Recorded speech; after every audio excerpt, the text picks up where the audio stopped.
starting here at the intersection of Nadeau Parkway and Clay Street, things change just a little bit. Once you cross Nadeau Parkway, this small stretch of road that wraps around and goes downhill this way, this is known as Harbor Drive. Now, Harbor Drive pretty much just wraps around, goes down here a little ways, and then just ends. It's a very short stretch of road. You almost wonder why it exists. Well, part of the reason it exists is because this small stretch is actually just the teensy tiny remains of a road that went all the way through Waterfront Park. So I'm going to talk a little bit then about Harbor Drive today.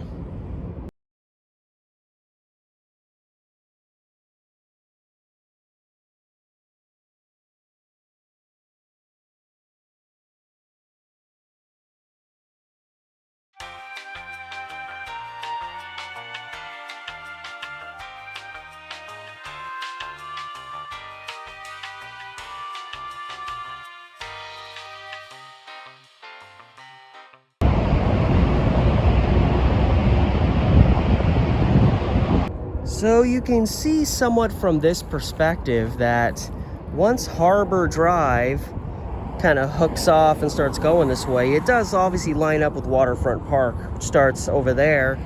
But you see as it goes down, it more or less runs even with the Nadeau Parkway over there, which used to be Front Avenue. And that's not an accident, because even when Harbor Drive went through over here, obviously it was right next to the former Front Avenue. And Front Avenue's a pretty significant throughway. It was the closest road for a long time to the Willamette River. It was pretty much, the waterfront route, a main route through at least the front of town. It always had significance. So why in God's name would they build a big multi-lane stretch of road right next to it? Well, the simple answer to that question is congestion. So from where Harbor Drive still exists, let's try our best to kind of go the route that once was, kind of stay in line with it, which I guess starts going through here. What is that? That looks rather ancient. I don't know, maybe it has something to do with the boulevard. But yeah, the road would have more or less just been cutting right through here.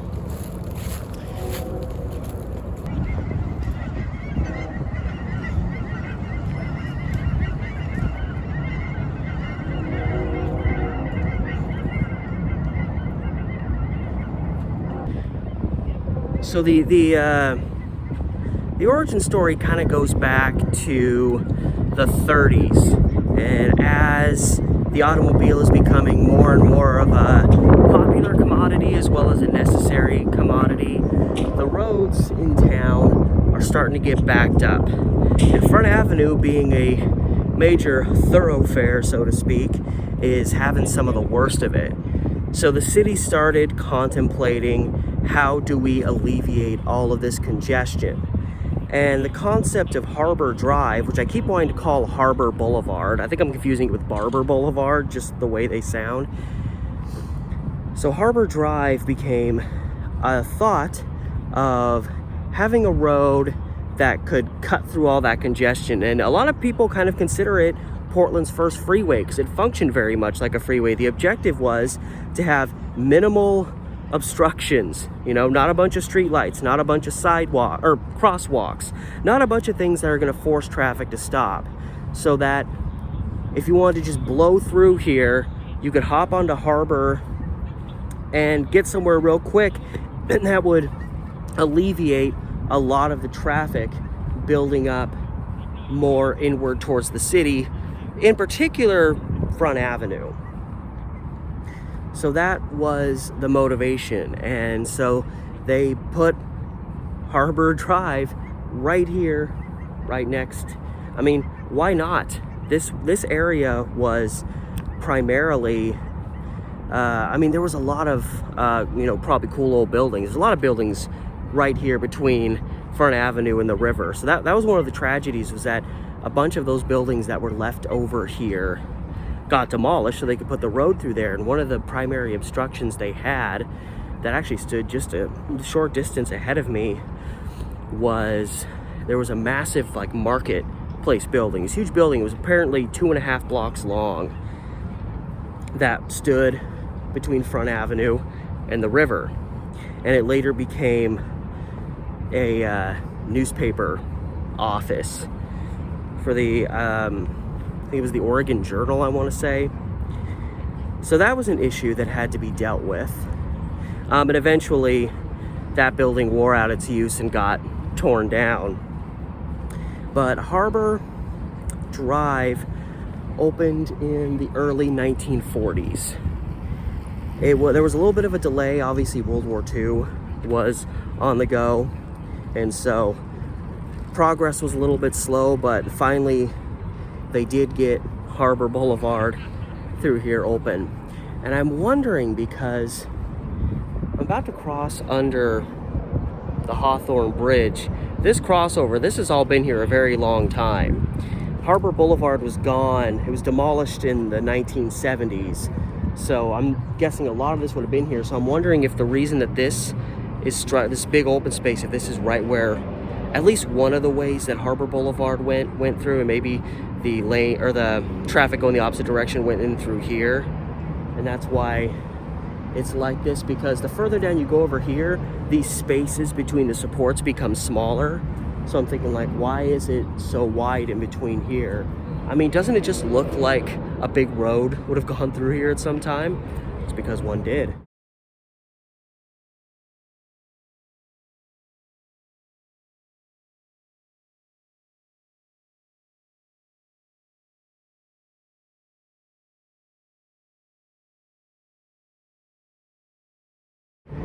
And it was effective. It did clear up a lot of traffic. It made it really easy for people to get from way up there by the steel bridge on the other end of downtown, way down here, and even out of downtown without a whole lot of obstructions, a whole lot of need to stop and go. And interestingly enough, while again some think of Harbor Drive through here as kind of being Portland's first freeway, because it pretty much did function like one, it was the onset of other freeways that actually helped lead to its demise. They essentially made Harbor Drive kind of insignificant and not really necessary, as a lot of people that were using it were trying to get way down there to cross a bridge to the east side, or get way up there to cross a bridge to the east side. And with the onset of I-5, which crosses freeway down there, and then eventually the Fremont Bridge, which crosses way up there, that there was kind of a solution to that issue that made Harbor Drive even more unnecessary. So, you know, eventually it was probably going to go away. It was really cool for its time, but it kind of over time just looked, you know, I see the pictures of it and I wish I could see it in person, which obviously I can't because it's gone, but at the same time I'm kind of like, that just looks so congested, having these two busy streets just ramrodded against each other. I see that like where freeways are, and there's like a big highway that's kind of traveled the same route, and they're kind of just butt up next to each other. It's just very congested looking.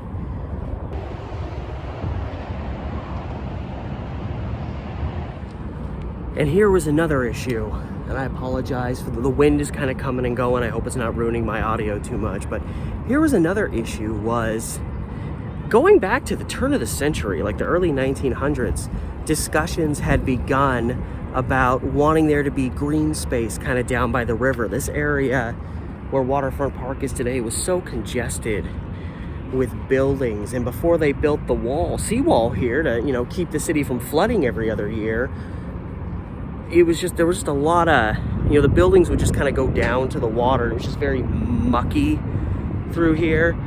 And so I think there was always kind of an incentive to kind of want to make this area look a little bit more attractive.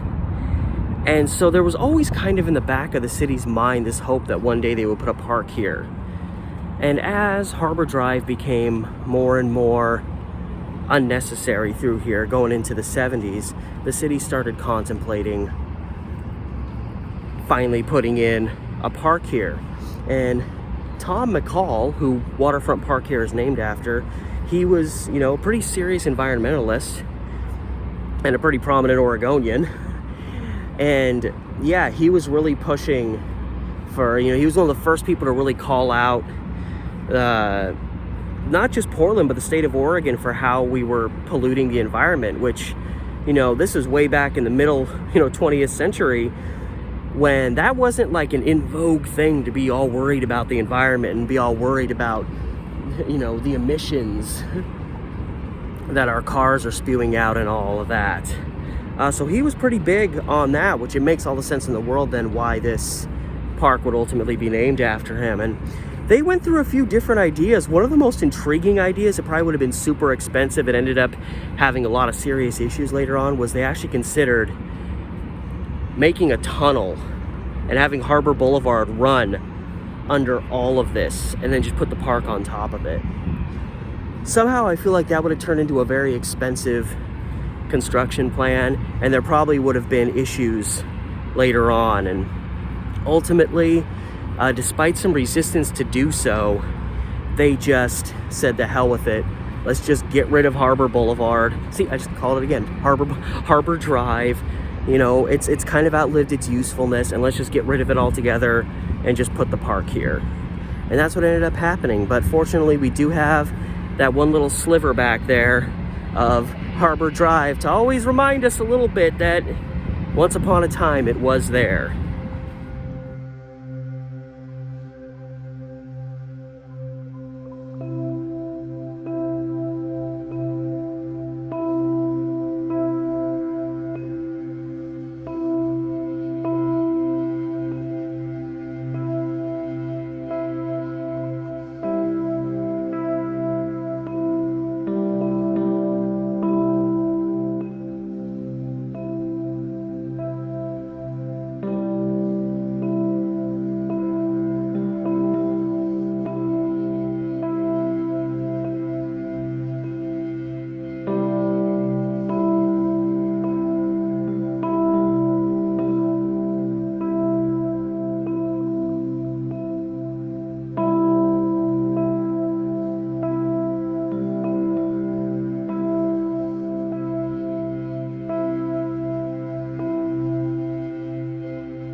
obvious remains of Harbor Boulevard. You could go down this way, get down to the park, or you can go this way. And I always wondered, and I never got why. Like, this is just a pathway here, but it clearly looks like an off-ramp.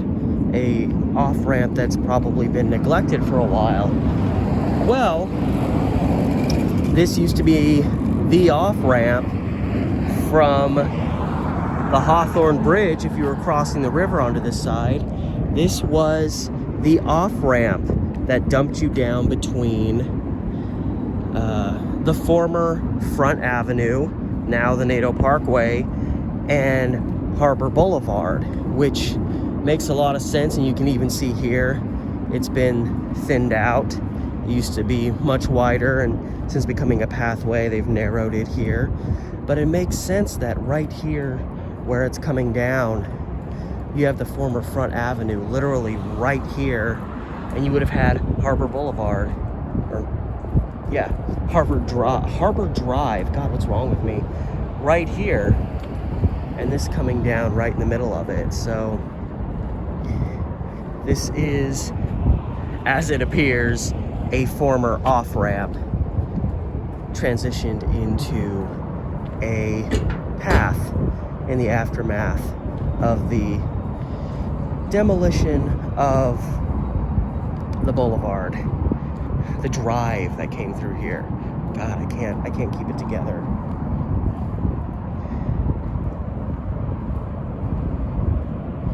I never even noticed this building till I saw a video about what is still here, because this stood, I believe, in between the two roads, with Front being here and Harbor being right there, and this is right in between the two, and it's still being used today, but things used to look a lot different.